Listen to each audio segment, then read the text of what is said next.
All right, guys, welcome to the Digital Barbell podcast. This is another episode of our business-oriented series. Hope you're enjoying them so far. Thank you to those who have messaged in through Instagram and email and let us know how you're enjoying them and what you want to hear more of. It's definitely helpful.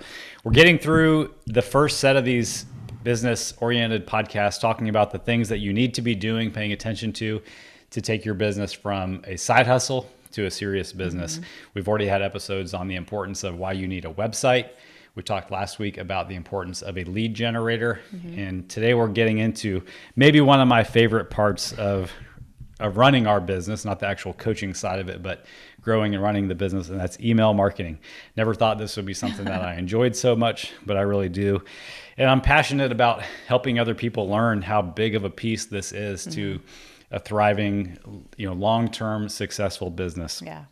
I think the reason I like email marketing so much is it is like the ultimate comparison to getting in shape.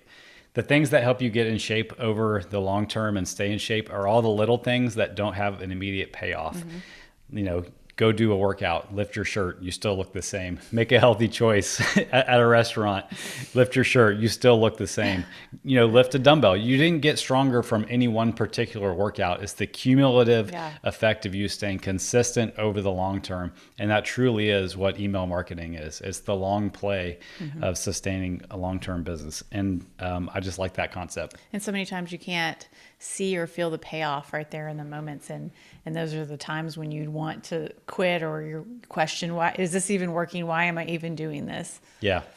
I have like 5 pages of notes to get through here. So I'm going to try to stay focused and refer to my notes as much as possible. I told you this is a subject that I'm passionate about, but I really think that this is the thing that connects people to your brand. It turns you from being a commodity like Coke or Rogue Fitness or whatever into showing your personality and making yourself available to your potential client to know that, hey, I'm somebody you can relate to. I'm somebody who can truly help you, and you can trust me because you're going to get to know me and know that I can solve your problems through email marketing.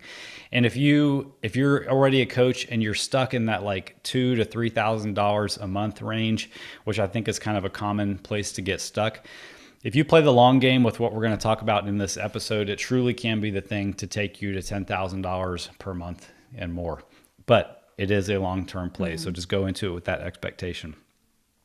Okay, real tip before we get into like talking about specifics of email marketing is, and we had to learn this lesson the hard way, because originally we started our company with digitalbarbell@gmail.com.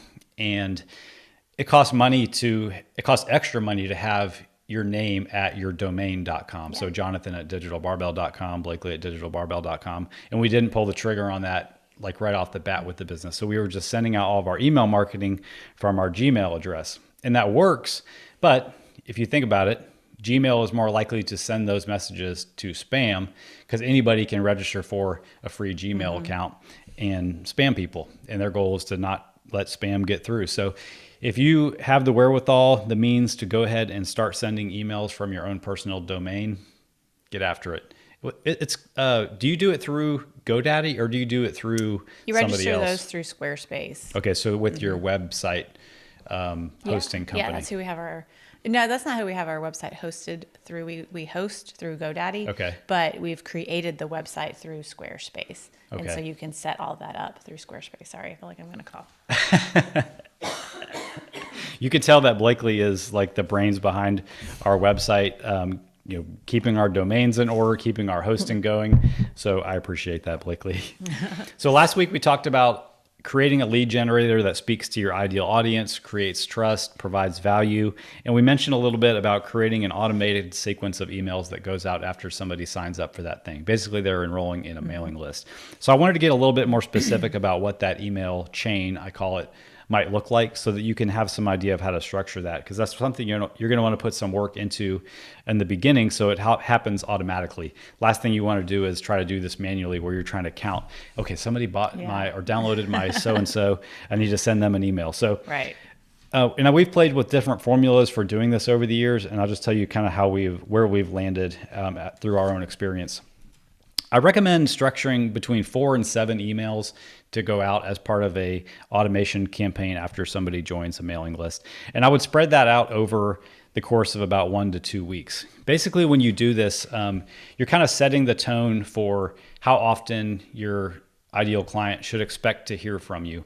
If you are only going to email them once a month for the foreseeable future, don't email them every single day after they download your free thing, or they're going to be so annoyed with you, they're just going to unsubscribe.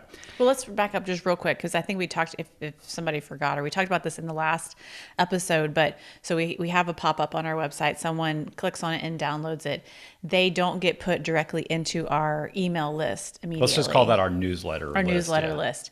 They get put into a newsletter list specifically for that pop-up. So that gives us the opportunity to kind of curate, like you said, 5 to 7 emails based on what they downloaded. Was it nutrition related? Was it fitness related? You know, what did we give them? Yep. And then, you know, because when we email, you know, we've been emailing people for years now. And so they could just jump into the chain anywhere, and it might not make sense. So that gives us this chance to curate this 5 to 7 emails based on what they downloaded. Yeah. And then if they stay on the email list, then they get put into our regular newsletter email They might list. be like, why are these people talking about their camping and stuff? Yeah.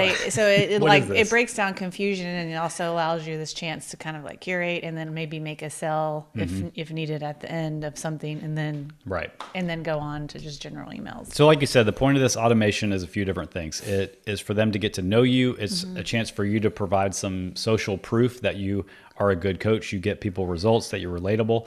It's a chance to answer common questions that you know your ideal client has, to overcome some objections that you think they might be already having in the back of their mind, and a chance for you at the end to go ahead and ask them, do you want to work with me for money?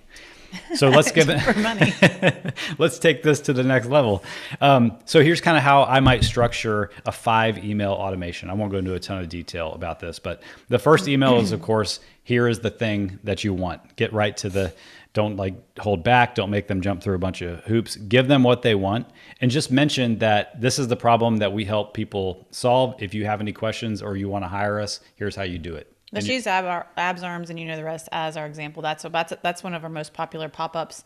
It's a program to make people look like they work out specifically targeted to make your abs, arms, and you know the rest look better. So they've downloaded that. Yep. Okay. So they get the email that says, download your free program here. This is the type of thing that we help people with. If this is something you're interested in, here's how to reach out to us. And here's how to follow us on social media too. Start to connect them to different channels. Yeah. Right. And then a few days later, I would send out a second email that overcomes a common objection that you know this kind of person has. Like, what is the main reason that you think people don't hire you when they come to you and like, you know, don't make a buying decision right off the bat? Something in our field might be like somebody might think, well, this is just going to be like everything else that I've tried. I'm not going to, you know, jump into this because, you know, seen it, done it. So give them a reason to know that what you're offering them is different than what you've done before. You know, for us, that might be to talk about the relationship that they're going to get with a coach, to know that it's going to be more like an in-person coaching experience than just downloading a spreadsheet of workouts online. The next email I would send a few days later is what I call a problem solution email. Think about what micro problems your ideal client has, tie that to a way that you've helped another client overcome that same problem, and boom, share that story with them. It's going to make you relatable. It's going to show that you can help them get the results that they want, and provide a little bit of social proof in the context of that too. A few days later, the next email, a straight up testimonial or an example of a client getting huge results from what you do.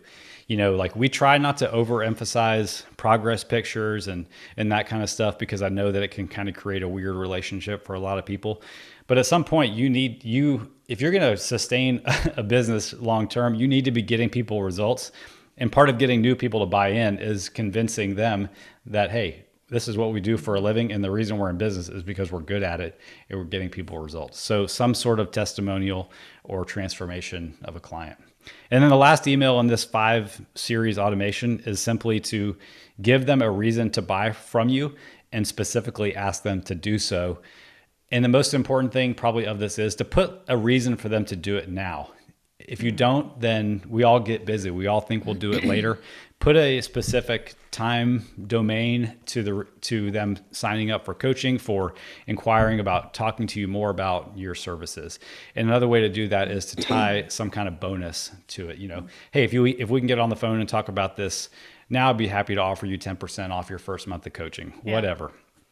A reason to motivate them. But be direct. Don't bury the fact that you want to hire them. If you genuinely believe that you can help people, to hire you.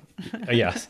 If you genuinely believe in what you're doing for people, you have an obligation to ask them to hire you to help them. I mean, you're not helping anybody. You're not helping your business, and you're not helping clients get a transformation if you are too soft about saying, hey, look, I can help you. Yeah. Hire me to help you. Be direct about it. If you do it in a non-offensive way, people aren't going to mind. Mm-hmm. So anyway, that's a good example of that sample 5 email automation. But guess what? Most people aren't going to sign up at this point. Yeah. Like, just statistically speaking, most people will not hire you based on this automation that they go through, even as well as you craft it. Unless they're coming from like a referral and they went through the automation, they might be like, all right, I already know because John told me that these guys crush it. I've gotten to know them over the course of this email chain that I've been in. Boom, let's pull the trigger. So if somebody doesn't hire you after this, what do we do with them? Well, likely, like Blakley said earlier, we're going to roll them over automatically to our general newsletter email list. Not really automatically, though. Well, there are, if you have something like MailChimp or Infusionsoft or something like that, there are ways to set this up to happen automatically. Okay. We don't have we do it manually because we're still using Squarespace for our email campaigns. But yes, there are ways for it to happen automatically.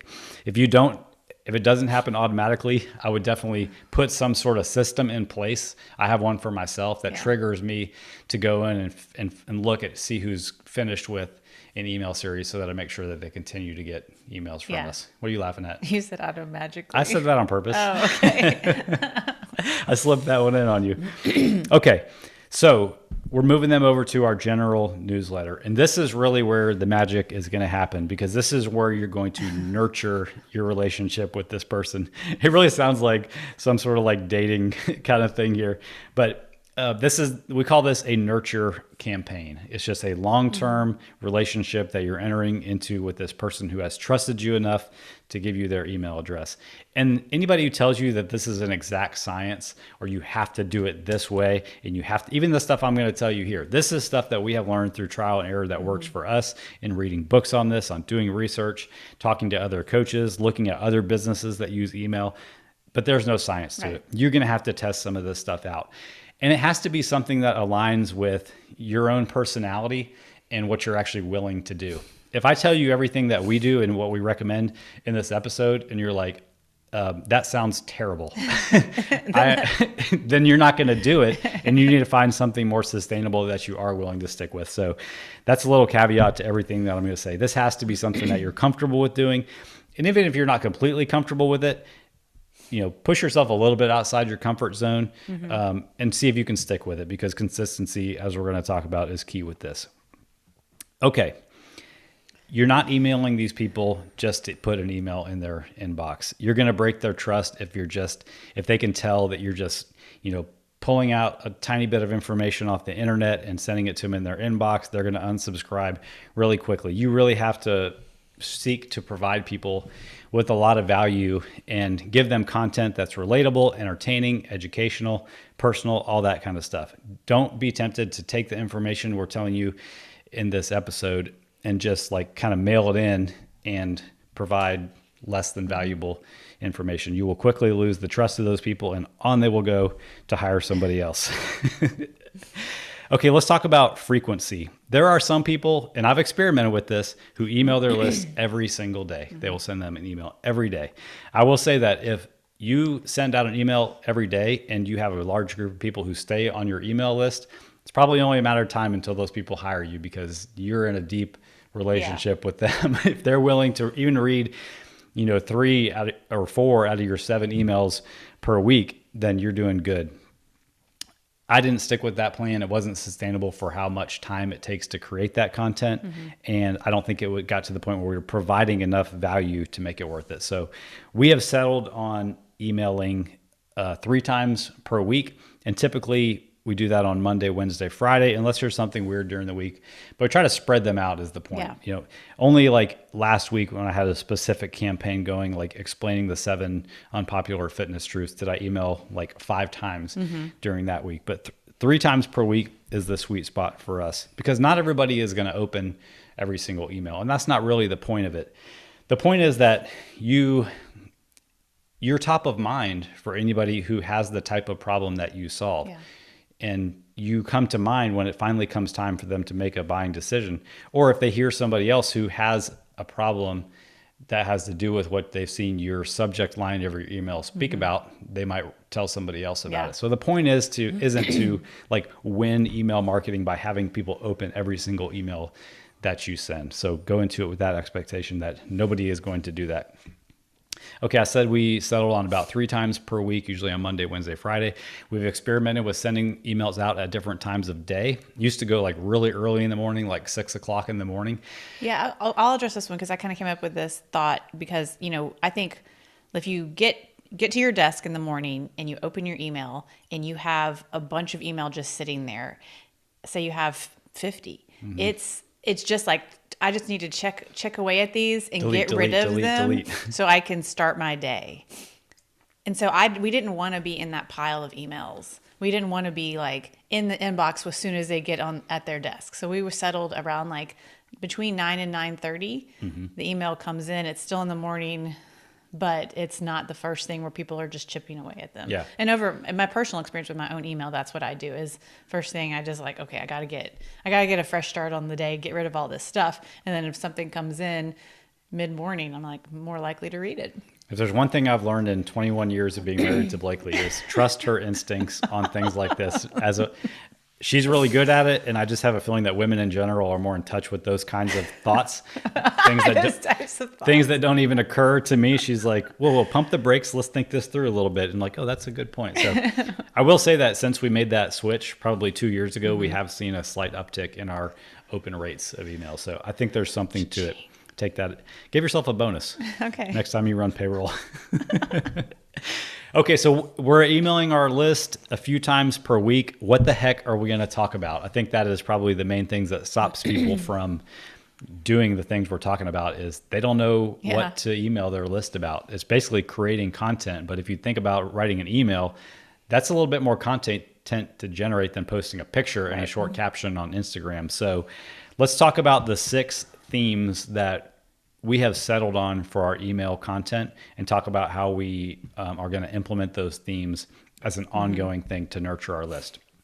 Again, the goal of all these themes is to create a holistic experience for our ideal client that makes us the obvious choice when it comes time for them to hire somebody to help them get in shape or whatever your business does. Okay, the first one, I've had a lot of coffee too, so I might have to stop just like catch my breath every once in a while. Plus, I'm still dealing with this stuff with my teeth and my mouth doesn't feel completely normal, but we're almost through the woods on that. There's your tooth update for the week. Goodness. Okay, first kind is to provide practical value. This is probably like one of the first things people think of when they're like, I need to post something. These are tips. These are hacks.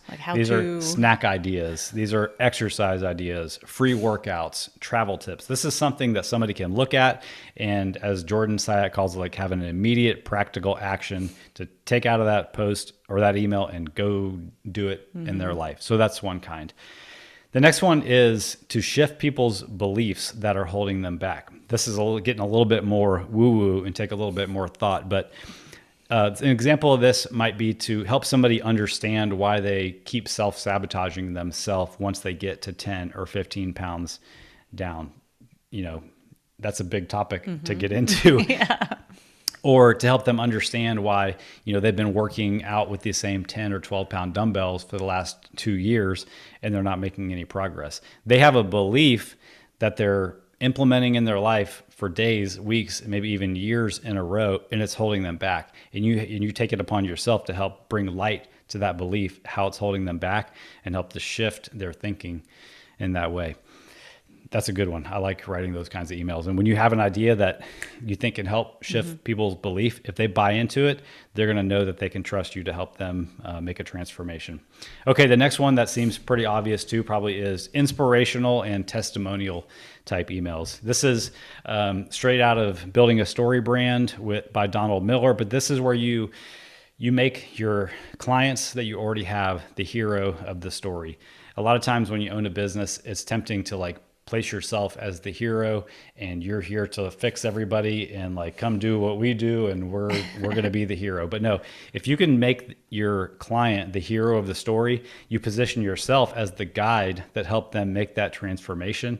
And it shows people who are shopping for somebody who needs the transformation that you're demonstrating to trust you to help them go through it. So look for ways that you can highlight your clients.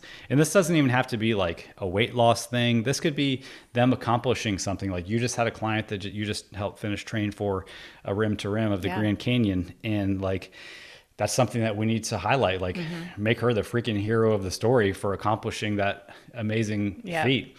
And it automatically positions us as the person that was the guide that helped her be able to do that without us having to stand up and puff our chest about how good we are. You know what I mean? Yeah. You can never go wrong by making your clients the hero of the story. The next one is to share personal things. This is, probably something some people be uncomfortable with, but this is the kind of stuff maybe you would post in your Instagram story.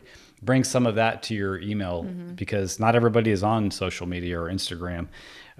So think about the current events that are going on in your life. Tie that to experiences that you know your ideal client goes through. Share personal things, not always just the good. Don't just keep everything a curated list of how great everything is in your life. Like don't be afraid to share the honest truth with people. What else in personal? I think the reason behind this is they're hiring a person. They're not, if they want to download an app that just gives them a workout program, they can go do that for $20 a month. They want to hire a person that they know that they can relate to. And if you're not relatable, then good luck, getting people to hire you, especially for long term.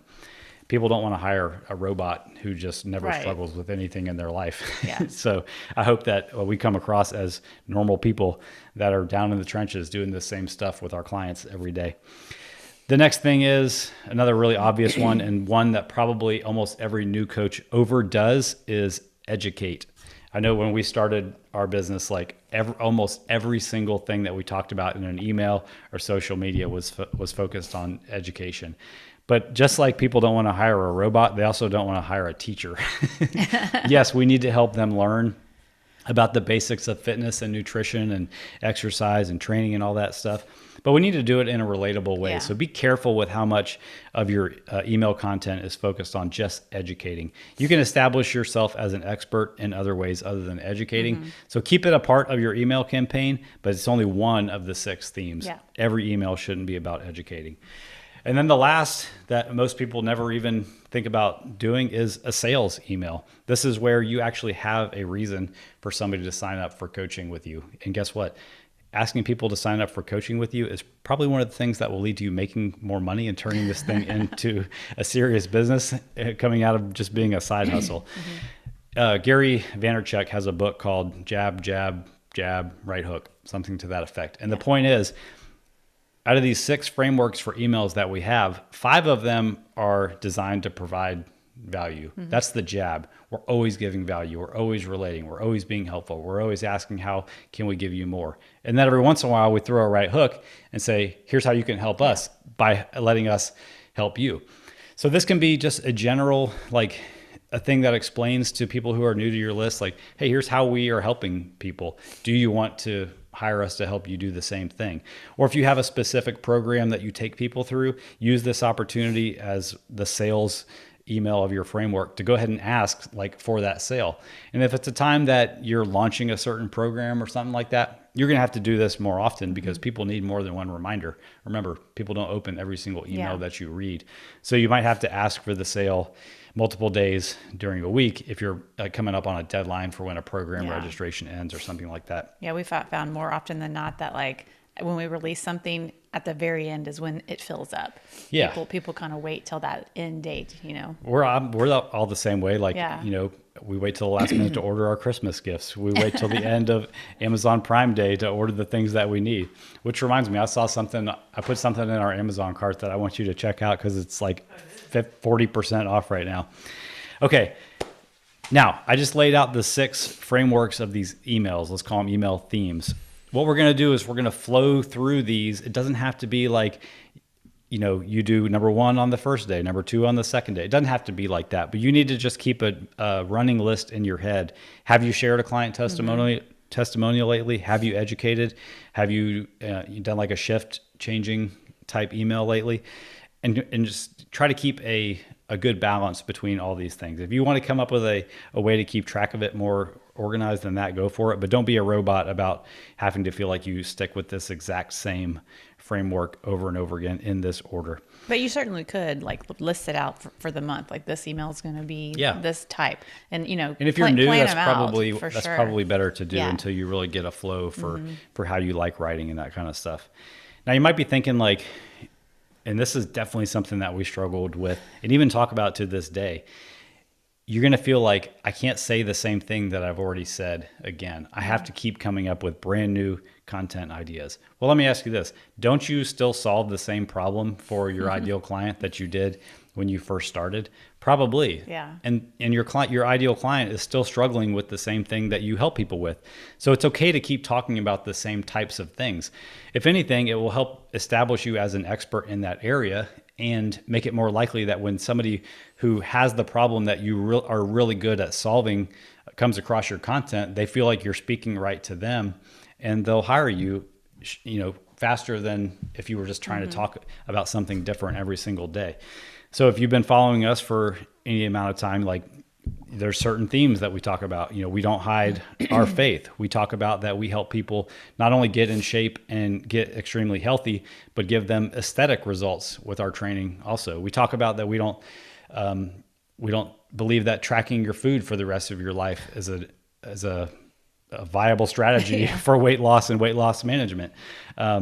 We talk about how you can preserve your metabolism as you age, that you're not at the mercy of dwindling down in strength and being dependent on other people. And we keep harping on these same concepts over and over again. We don't post the exact same thing or send the exact same email every week, but the themes stay the same. So I would spend some time as you start to think about becoming more consistent with your email, figuring out what are my themes going to be, and definitely write those down and keep track of how often you're talking about those too. And it will force you to be more creative in the ways that you think about writing new content. Okay, let me check my notes here. Let me mention this. In thinking about the themes of your content, remember that you're going to attract the type of people who have the problem that you talk about. So don't just assume that because you're an online fitness coach that you have to talk about fat loss or you have to talk about tracking macros. If you're not passionate about helping people track macros, then I would recommend not talking about helping people track macros. If you don't want to help people lose weight, you just want to help people build muscle, talk about that. Don't talk about weight loss. If you aren't qualified to help people overcome emotional eating, don't make a lot of email posts or don't send a lot of emails about that topic. Whatever you talk about, you're going to attract. So take that into account when you start thinking about who you can help, who you want to help, and what you're going to write about. Okay, how are we going to come up with all these ideas to fit into these 6 frameworks? This is what works for me. I keep a running document in my phone that syncs to all my other devices. And when an idea pops into my head, I just put it in this note. It could be a Google Doc, it could be an Apple Note on your phone, whatever. The point is that you're just getting it out of your head and into a digital form ASAP. Because I've had some amazing ideas in the middle of the night when I couldn't sleep. I'm definitely going to remember this in the morning. Yeah. Boom. Every time. Don't remember what it was at all. Same thing, like I'm cooking breakfast. I have a great idea. I'll remember that after we're done eating. Don't remember it at all. Okay, so you're compiling these ideas. That doesn't mean that these are going to be the things that you necessarily write about. This is just things that you want to have written down so that they can be in your arsenal of things that you can write about. Let me give an example of this. Like, let's say you're shopping around the grocery store and you see a food that looks interesting. You flip over the nutrition label, you find something like, whoa, people need to know about this. Boom, take a picture of it, make a note in your note that you keep, and now that's in the arsenal as an idea. And then instead of just immediately turning that into a piece of content, let it sit there and visit that note every once in a while. And then as you go through your regular life, think of ways that you can turn that idea that you had into an analogy that people will be able to relate to, or into a story that ties to your own life, one of your clients' lives, or just a made up story. People don't remember facts and figures and how many grams of protein they're supposed to eat per meal, but they do remember stories. So if you can turn a lesson into a story, people are going to think about it. They're going to be able to remember it longer. I've made several posts about how eating peanuts for protein is like buying a car because you want to get a leather chair. The point is, you're spending a lot on this thing that you think you want, but you're actually paying a lot more for stuff you didn't want in the first place. So every time I tell that story, it sinks into somebody's mind a little bit. I bet there's people out there who go to the grocery store, see peanuts, and they think about a leather chair, or they see the leather chair in their car and they think about that story about how peanuts are not a good source of protein. If I were just to make a post that said, or send out an email, I keep saying post, this is an email episode. Peanuts are a bad source of protein. Here's the number of calories. See you on Wednesday. Yeah. That wouldn't sink in as much as reminding them that it would be like wasting money buying an entire car just to get a leather seat. How do you like that? Genius. I'm just blown away over here. Yeah, you should be. Okay. Anyway, I think you get the point. Turn these things into analogies and stories, and you're much more likely to get them to stick. There's a great book called Made to Stick that will be on our recommended book list, which we'll get to at the end of this episode. Okay, we already talked a little bit about how you're probably going to have multiple lead generators over the course of running your business. Those are, segmented lists of people who were interested in a certain topic. If you want to write a piece of content, write an email that's only geared towards people who, in a certain category, go for that too. Don't neglect the people in your main newsletter. But let's say we write a post about growing your glutes or whatever, and I only want to send it to the people who downloaded the Arms, Abs, and the Rest program. I can do that. You might want to consider doing that too. For us, most of the time, almost all the time actually, we send everything, our current emails to our entire newsletter, not segmenting, because I don't mind if there's some overlap between somebody who wants to know how many grams of protein are optimal and how to grow their glutes.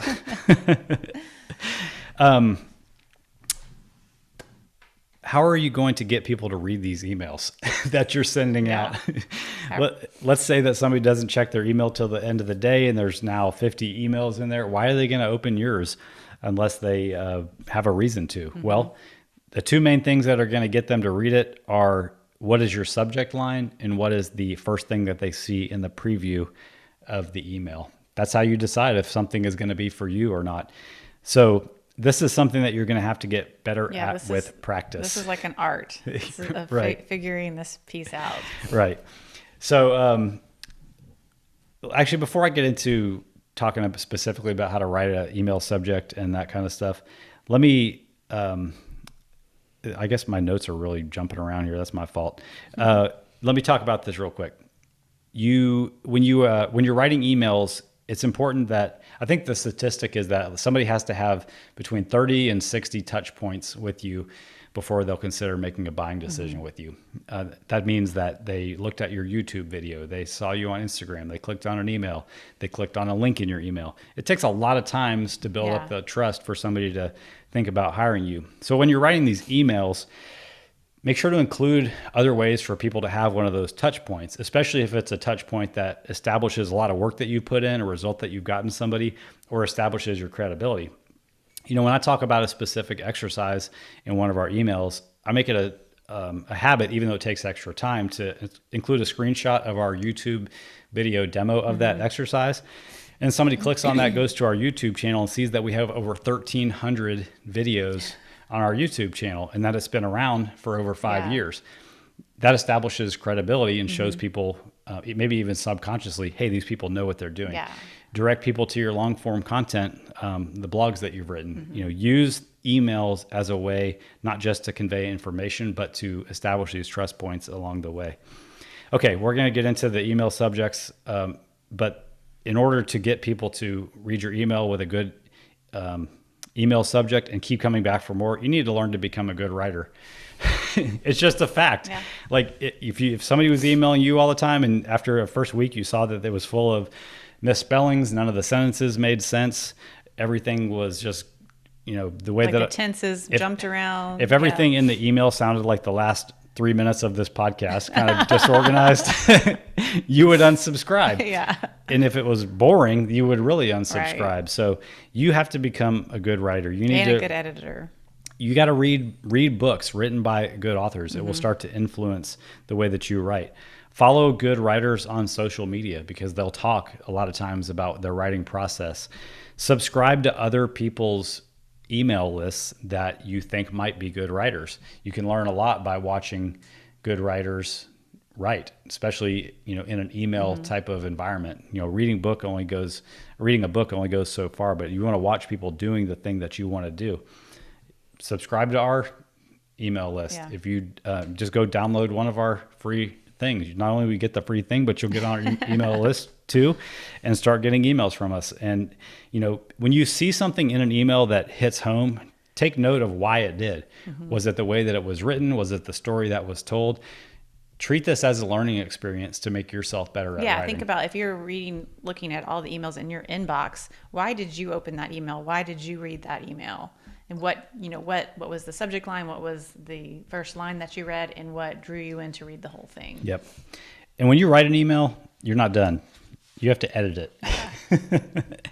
I have a tendency to be super long-winded, less in talk, more in writing.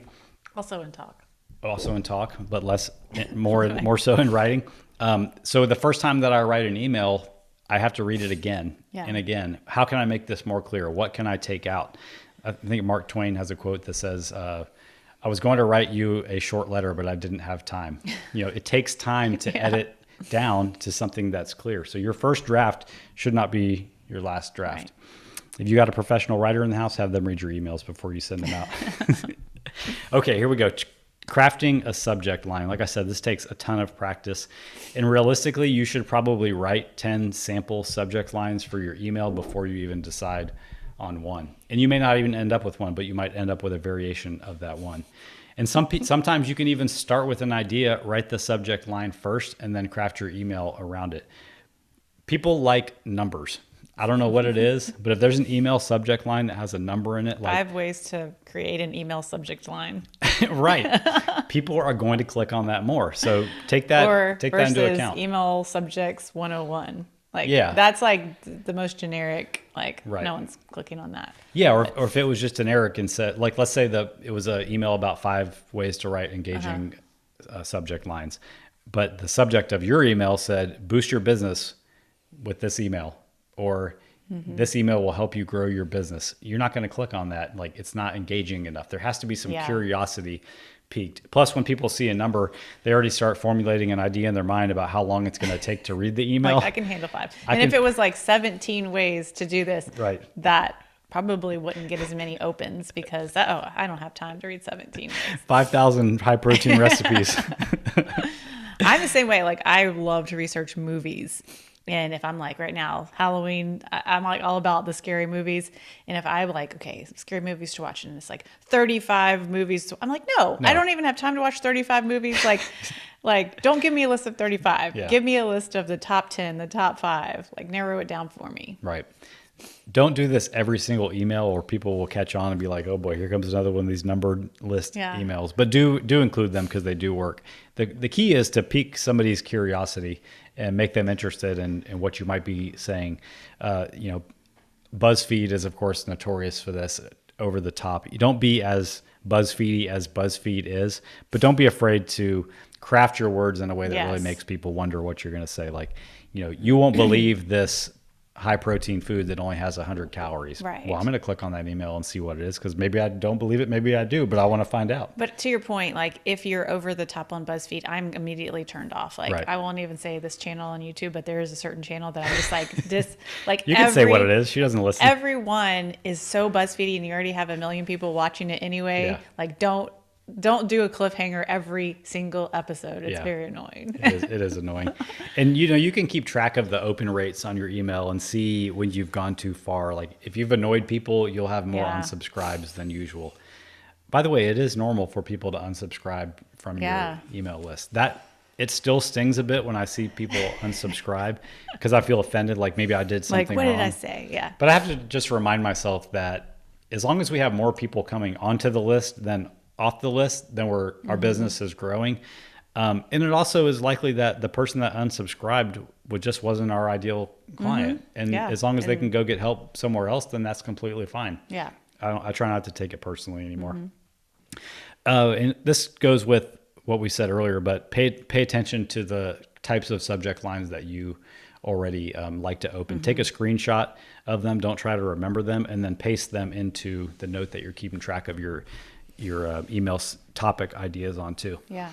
Okay, I'll admit I have tried using ChatGTP to generate email subject lines. The thing about using ChatGTP for this is they typically sound very BuzzFeedy and generic, and I don't like the way that they write them. They'll typically be something with which one is what is the punctuation mark where it's the dot and then the little comma Semicolon? below it? Yeah, there's always they always write it in like a semicolon fashion, and that's not how I tend to write email subject lines. It doesn't feel natural for me. They can be a place to get an idea, give you a jumping off place. And if you like the idea, go for it. But I can probably spot a ChatGTP generated email subject line pretty easily. Yeah. And it just kicks away the possibility of including some personal information in there too, because it's not going to know you.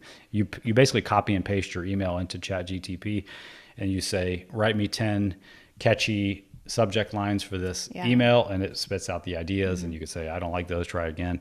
Anyway, if you want to use it as a jumping off place, go for it. Don't recommend just copying, pasting them. Same with anything generated by ChatGTP. Okay. Have we talked about the voice yet? Like coming from the same voice in No, your why don't company? you talk about that a little bit? Yeah, so in the beginning we thought we would switch off. Like he would write an email, I would write an email, he would write an email, and I write an email. And when we were working with a mentor, that he recommended that we just use one voice, like kind of figure out who's going to write the emails and that come from that voice. And so right now that's really working for us. And I do think it's important for people to kind of trust the voice that the emails come from. Every once in a while, I'll throw in an email if I have a story to tell or something from a client or something personally, and I'll say that it's coming from me. Change who it's coming from so they know. But for the most part, Jonathan writes the emails. And even this, you've noticed yourself, like if you were reading someone else's email and then they had like a ghostwriter and you're like, I could pick it out immediately that email was written by someone else. So I think it is important for people to get used to, if they like your voice and they like your flow. Yeah. It's familiar. If you have 5 people in your company and 5 different people wrote emails, it would be confusing, and it might not feel like familiar. People that's why people go to Starbucks. They like the familiar. They know anywhere in the world they can get that drink. Same thing.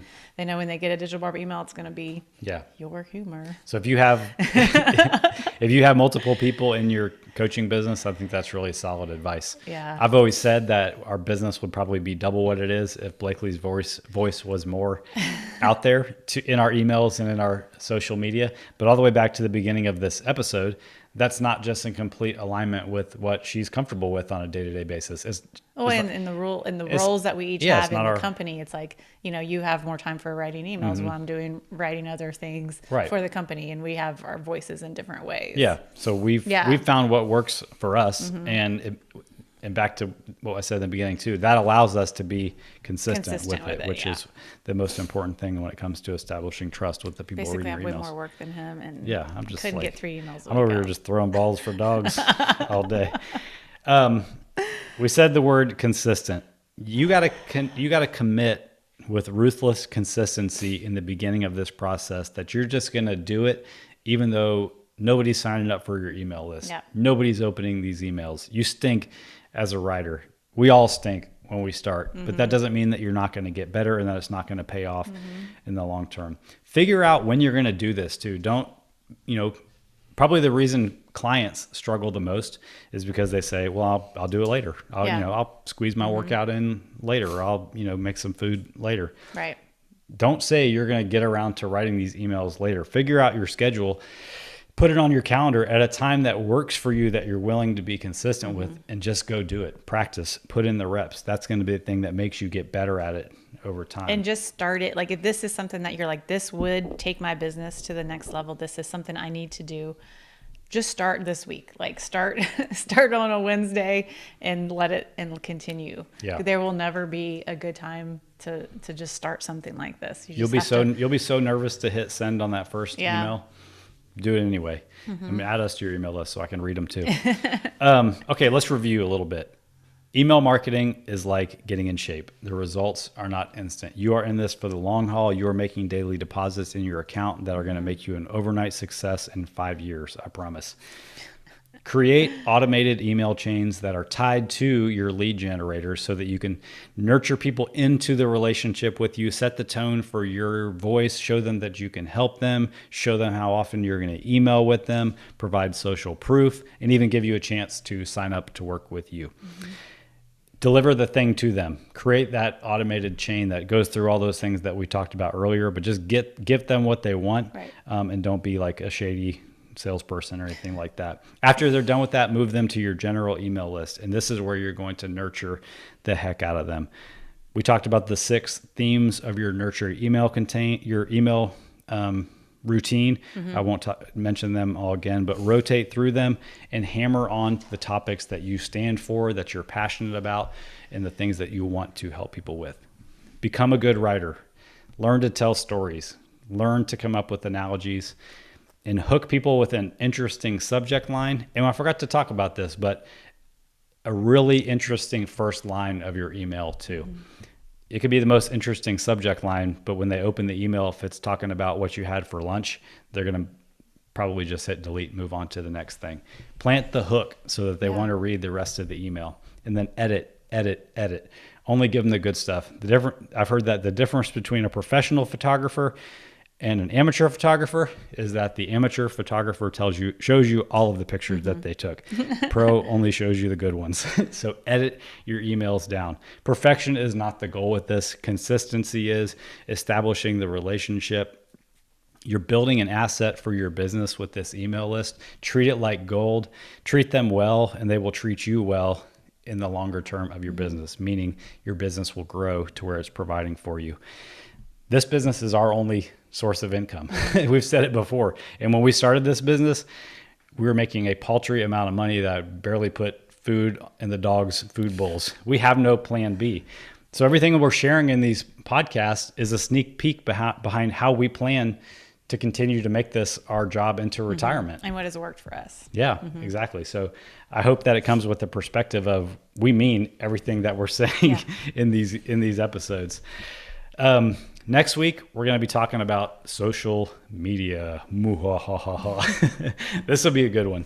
Yeah. And then the last thing I want to drop here is I posted something in our Instagram story yesterday, a picture of a lot of the business books and writing books and marketing books that we have. I'm going to put together a list of all of the business marketing, email, even the mindset books that we recommend. I'm probably not going to turn it into like an official download. I'll just email it out to coaches that are interested in it, or just anybody in general that wants to, that likes to read and wants to do a little bit of self-development. Just email me at jonathan@digitalbarbell.com and I'll send that to you. All right. You guys have a good rest of your day. Hope you enjoyed. All right.